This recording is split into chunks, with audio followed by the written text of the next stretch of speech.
ನಿಮ್ಮ ಹಳೆಯ ಚಿನ್ನದ ಒಡವೆನ ಅಧಿಕ ಬೆಲೆಗೆ ಮಾರಬೇಕೆ?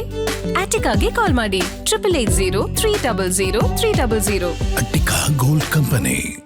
ಖಂಡ ಕರ್ನಾಟಕ ಬಂದ್ ಬಂದ್ ಬಂದ್ ಅಂತ ಕರೆ ಕೊಟ್ಟಿರುವ ವಾಟಾಳ್ ನಾಗರಾಜ್ ಎಲ್ಲಿ ಅನ್ನುವಂತ ಪ್ರಶ್ನೆಗೆ ಗೃಹ ಬಂಧನದಲ್ಲಿದ್ದಾರೆ ಅನ್ನೋದ್ರ ಬಗ್ಗೆ ಡೀಟೇಲ್ ಸಿಗ್ತಾ ಇದೆ. ಅಂದ್ರೆ ಮನೆಯಲ್ಲೇ ಅವ್ರನ್ನ ಬಂಧಿಸಲಾಗಿದೆ ಅಂತ. ವಾಟಾಳ್ ನಾಗರಾಜ್ 6 ಗಂಟೆಗೆ ರಸ್ತೆಗಿಳಿದೀನಿ ಅಂದ್ರು ಎಲ್ಲೋದ್ರಪ್ಪ ಅಂತ ಪ್ರಶ್ನೆ ಮಾಡ್ತಾ ಇದ್ವಿ. ನೋಡಿ, ಮನೆಯಲ್ಲೇ ಇದ್ದಾರಂತೆ, ಅಲ್ಲೇ ಅವರ ಬಂಧನ ಆಗಿ ಹೋಗಿದೆ. ಅಲ್ಲಿಗೆ ಅಖಂಡ ಕರ್ನಾಟಕ ಬಂದ್ ತುಸ್ಪಟಾಕಿ ಆಗಿದೆ.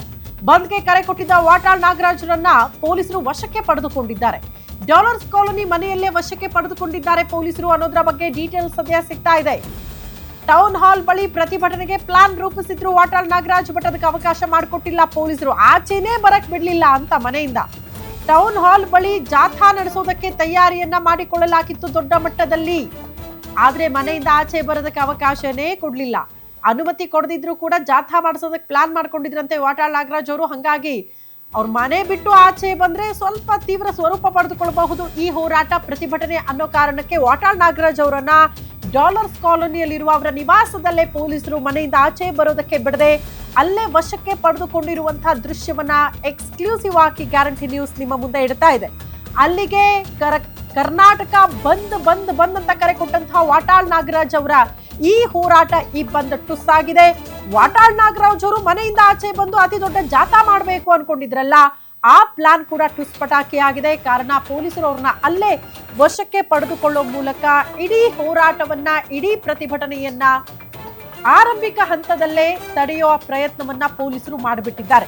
ನಾವ್ ಅಂದ್ಕೊಂಡಿವಿ ವಾಟಾಳ್ ನಾಗರಾಜ್ ಅವರ ಹೋರಾಟ, ಪ್ರತಿಭಟನೆ, ಅವರ ಎಂಟ್ರಿ ಆದ ಮೇಲೆ ಸ್ವಲ್ಪ ತೀವ್ರ ಸ್ವರೂಪದಲ್ಲಿ ಕಾಣಿಸಬಹುದು ಅಂತ. ಕಾರಣ ವಿನೂತನ ರೀತಿಯಲ್ಲಿ ಹೋರಾಟದಲ್ಲಿ ವಾಟಾಳ್ ನಾಗರಾಜ್ ಅವರು ಸಖತ್ ಫೇಮಸ್. ಹಂಗಾಗಿ ಈ ಬಾರಿ ಯಾವ ವೇಷಭೂಷಣದಲ್ಲಿ ಮತ್ತು ಯಾವ ರೀತಿ ಹೋರಾಟದಲ್ಲಿ ಭಾಗಿಯಾಗಬಹುದು ಅನ್ನುವಂತಹ ಕುತೂಹಲದಿಂದ ಜನ ಎದುರು ನೋಡ್ತಾ ಇದ್ದ ಹೊತ್ತಲ್ಲೇ ವಿನೂತನೂ ಇಲ್ಲ, ಹೋರಾಟನೂ ಇಲ್ಲ, ಮನೆಯಿಂದ ಆಚೆ ಬರೋದಕ್ಕೆ ಬಿಡ್ಲಿಲ್ವಂತೆ ಪೊಲೀಸರು. ಅಲ್ಲೇ ಅವರನ್ನ ವಶಕ್ಕೆ ಪಡೆದುಕೊಂಡಿದ್ದಾರೆ ಅನ್ನೋದ್ರ ಬಗ್ಗೆ ಡೀಟೇಲ್ ಸದ್ಯ ಸಿಗ್ತಾ ಇದೆ. ಪ್ರಮುಖವಾಗಿ ಜಾಥಾ ರ್ಯಾಲಿ ಮಾಡಬೇಕು ಅಂದ್ರೆ ಪೊಲೀಸರಿಂದ ಅನುಮತಿ ಪಡೆದುಕೊಳ್ಬೇಕು. ಅನುಮತಿ ಇದ್ರೂ ಕೂಡ ಸ್ಥಳಗಳನ್ನ ನಿಗದಿ ಮಾಡಿಕೊಡ್ತಾರೆ, ಅಲ್ಲಿ ಮಾತ್ರ ಜಾಥಾಗಳು ಹೋಗಬೇಕು.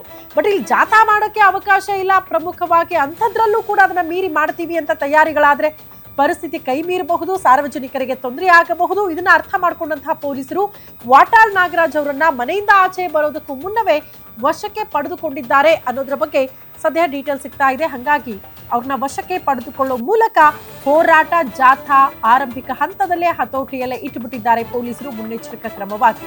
ಈ ಬಗ್ಗೆ ಮತ್ತಷ್ಟು ಡೀಟೇಲ್ಸ್ ಅನ್ನ ಪಡ್ಕೊಳ್ಳೋಣ. ಮೆಟ್ರೋ ಬ್ಯೂರೋ ಚೀಫ್ ಉಲ್ಲಾಸ್ ದೂರವಾಣಿ ಸಂಪರ್ಕದಲ್ಲಿದ್ದಾರೆ.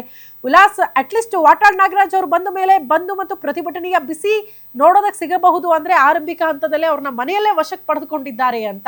ಸೊ ಏನ್ ಡೀಟೇಲ್ಸ್ ಕೊಡ್ತೀರಿ ಈ ವಿಚಾರಕ್ಕೆ ಸಂಬಂಧಪಟ್ಟಂತೆ? ಒಂದ್ ಕಡೆ ವಾಟಾಳ್ ನಾಗರಾಜು ಬೆಳಗ್ಗೆ 6 ಗಂಟೆಯಿಂದ ಸಂಜೆ 6 ಗಂಟೆ ತನಕ ಕರ್ನಾಟಕ ಬಂದನ್ನ ಮಾಡ್ತೀವಿ. ಯಾಕಂತಂದ್ರೆ CWRC ಮತ್ತೆ CWMA ಕರ್ನಾಟಕಕ್ಕೆ ಪ್ರತಿ ಬಾರಿನೂ ಅನ್ಯಾಯ ಮಾಡ್ತಾ ಇದೆ. ಇದ್ರ ವಿರುದ್ಧ ನಮ್ಮ ಹೋರಾಟ, ಜೊತೆಗೆ ಒಂದಷ್ಟು ಕರ್ನಾಟಕದ ಒಳಿತಿಗಾಗಿ ಒಂದಷ್ಟು ಬೇಡಿಕೆಗಳನ್ನ ಇಟ್ಕೊಂಡು ನಾವು ಬಂದನ್ನ ಮಾಡ್ತೀವಿ ಅನ್ನುವಂತ ಒಂದು ಮಾತನ್ನ ಕಳೆದ ತಿಂಗಳು 31ನೇ ತಾರೀಕು ಹೇಳಿದ್ರು. ಜೊತೆಗೆ ಇಡೀ ರಾಜ್ಯಾದ್ಯಂತ ಹೋರಾಟವನ್ನು ಮಾಡಿ ಇಲ್ಲ ಬಂದಿಗೆ ಸಹಕರಿಸಿ ಅನ್ನುವಂತ ಒಂದು ಮನವಿಯನ್ನ ರಾಜ್ಯದ ಜನರಿಗೆ ಮಾಡಿದ್ರು.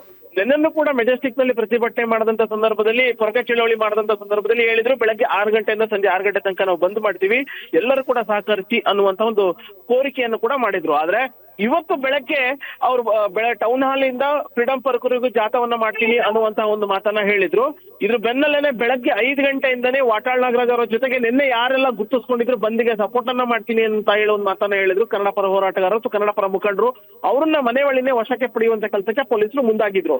ಇದ್ರ ಬೆನ್ನಲ್ಲೇನೆ ವಾಟಾಳ್ ನಾಗರಾಜ್ ಟೌನ್ ಹಾಲ್ ಹತ್ರ ಬರ್ತಾರೆ, ಅಲ್ಲಿ ಪ್ರತಿಭಟನೆ ಆಗುತ್ತೆ ಅನ್ನುವಂತ ನಿಟ್ಟಿನಲ್ಲಿ ಬಿಗಿ ಪೊಲೀಸ್ ಬಂದೋಬಸ್ತ್ ಅನ್ನು ಕೂಡ ಒಂದ್ ಕಡೆ ಮಾಡ್ಕೊಂಡಿದ್ರು ಪೊಲೀಸರು. ಮತ್ತೊಂದ್ ಕಡೆ ಡಾಲರ್ಸ್ ಕಾಲೋನಿಯಲ್ಲಿ ಬೆಳಗ್ಗೆನೆ ಕನ್ನಡ ಪರ ಕಾರ್ಯಕರ್ತರನ್ನ ಪೊಲೀಸರು ವಶಕ್ಕೆ ಪಡೆದಿದ್ರು. ಆದ್ರೆ ವಾಟಾಳ್ ನಾಗರಾಜ್ ಅವರ ಮನೆ ಬಳಿ ನಿಯೋಜನೆಗೊಂಡಂತ ಪೊಲೀಸರು ವಾಟಾಳ್ ನಾಗರಾಜ್ ಬರುವಿಕೆಗಾಗಿ ಕಾಯ್ತಾ ಇದ್ರು. ಅವರು ಈಗ ಮನೆಯಿಂದ ಟೌನ್ ಹಾಲ್ಗೆ ಹೊರಡಬೇಕು ಅನ್ನುವಂತ ನಿಟ್ಟಿನಲ್ಲಿ ಮನೆಯಿಂದ ಆಚೆ ಬರ್ತಾ ಇದ್ದಂತಾನೆ ಪೊಲೀಸರು ಅವರನ್ನ ವಶಕ್ಕೆ ಪಡೆಯುವಂತ ಕೆಲಸಕ್ಕೆ ಮುಂದಾಗಿದ್ದಾರೆ. ಯಾಕೆಂತಂದ್ರೆ ಟೌನ್ ಹಾಲ್ ಇಂದ ಫ್ರೀಡಂ ಪಾರ್ಕ್ ವರೆಗೂ ಜಾಥಾವನ್ನ ಮಾಡ್ಲಿಕ್ಕೆ ಅನುಮತಿ ಇಲ್ಲ. ನೀವೇನಾದ್ರು ಪ್ರತಿಭಟನೆಯನ್ನ ಮಾಡ್ಬೇಕು ಅನ್ನೋದಾದ್ರೆ ನೀವು ಫ್ರೀಡಂ ಪಾರ್ಕ್ ನಲ್ಲಿ ಮಾತ್ರ ಮಾಡಬೇಕು ಅನ್ನುವಂತ ಒಂದು ಮನವಿಯನ್ನ ಪೊಲೀಸರು ವಾಟಾಳ್ ನಾಗರಾಜ್ಗೆ ಅವರ ಮನೆ ಬಳಿ ಮಾಡಿದ್ರು. ಆದ್ರೆ ವಾಟಾಳ್ ನಾಗರಾಜ್ ಇಲ್ಲ, ನಾವು ಕರ್ನಾಟಕದ ಒಳಿತಿಗೆ ಹೋರಾಟವನ್ನ ಮಾಡ್ತಾ ಇದ್ದೀವಿ, ನಾನು ಟೌನ್ ಹಾಲ್ ಇಂದಾನೆ ಪ್ರತಿಭಟನೆಯನ್ನ ಮಾಡ್ತೀನಿ ಅಥವಾ ಜಾಥಾವನ್ನ ಮಾಡ್ತೀನಿ ಅನ್ನುವಂತಹ ಒಂದು ಪಟ್ಟನ್ನ ವಾಟಾಳ್ ನಾಗರಾಜ್ ಹಿಡಿದಿದ್ರು. ಹೇಳಿದ್ರು. ಸೊ ಅನಿವಾರ್ಯವಾಗಿ ಕಾನೂನು ಸುವ್ಯವಸ್ಥೆ ಆಗಿರ್ಬೋದು ಮತ್ತೆ ಟ್ರಾಫಿಕ್ ಸಮಸ್ಯೆ ಆಗಿರ್ಬೋದು, ಹಾಗೆ ಹೈಕೋರ್ಟ್ ಡೈರೆಕ್ಷನ್ಸ್ ಮೇರೆಗೆ ನೀವು ಪ್ರತಿಭಟನೆಯನ್ನ ಮಾಡಂಗಿಲ್ಲ ಅನ್ನುವಂತ ಒಂದು ಮಾತನ್ನ ಹೇಳೋದ್ರ ಮೂಲಕ ಪೊಲೀಸರು ವಾಟಾಳ್ ನಾಗರಾಜ್ ಅವರನ್ನ ಮನೆ ಬಳಿನೇ